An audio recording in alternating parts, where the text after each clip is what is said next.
revealed himself to us and gave our lives to Jesus. I was 73.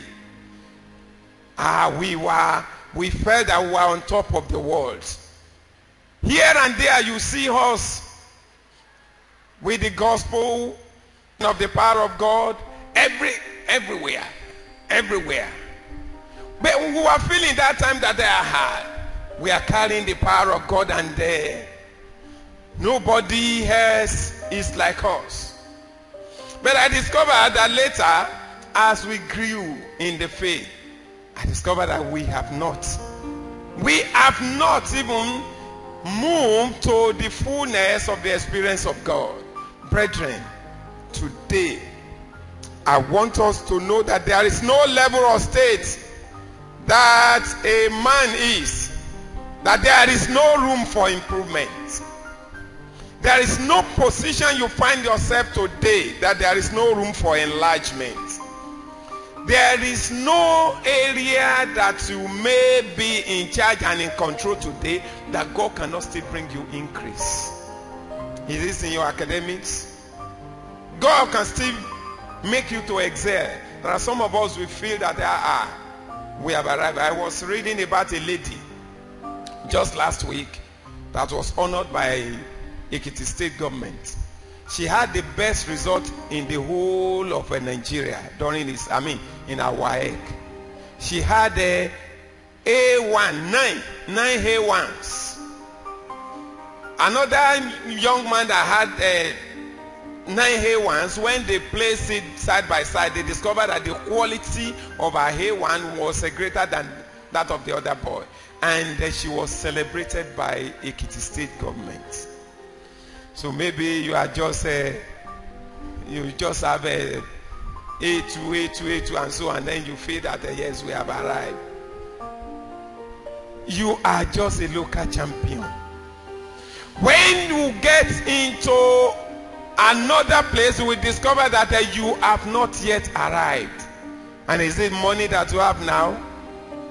Even the way I'm looking at us, except you are pretending.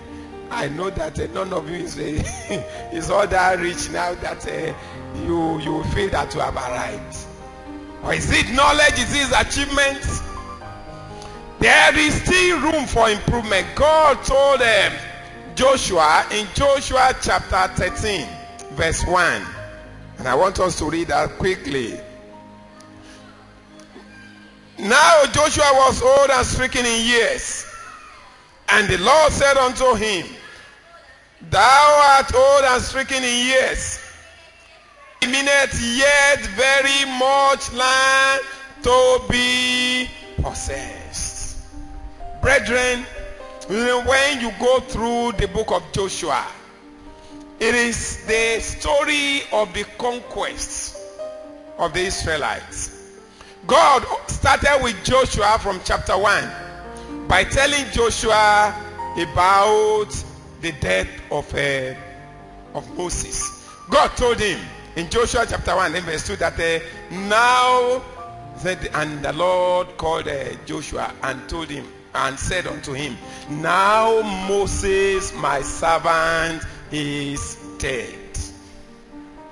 Now I continue to wonder why God needs to tell him. After all, he was aware that Moses was there. God was telling him the chapter of Moses is closed. I'm starting with you. And so God said, now you are going to lead my people. And when God told him that, God told him the secret of his success. God said, anywhere the sole of your feet shall touch, I will give unto you as possession for the people of God. That is verse 3. And God went on to tell him about how he will make it. And God started telling him the modus operandi, the method, the way he will go. God told him, now you have to be strong and courageous, because you are going to lead these people.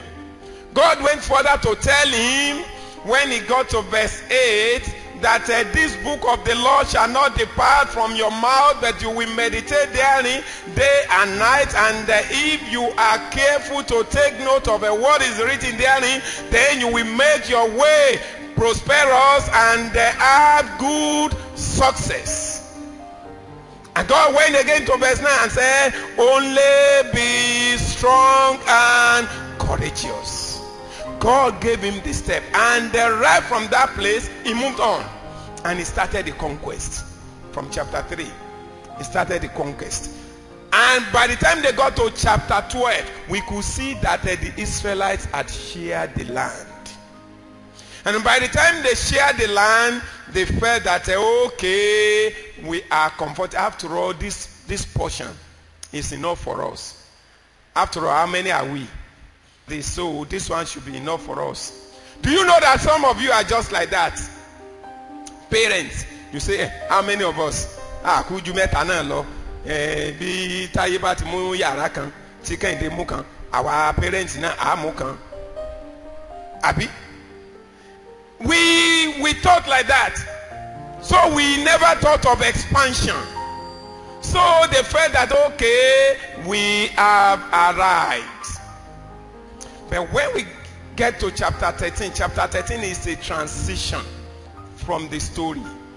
God now saw that the Israelites were feeling complacent. They are feeling that we have arrived.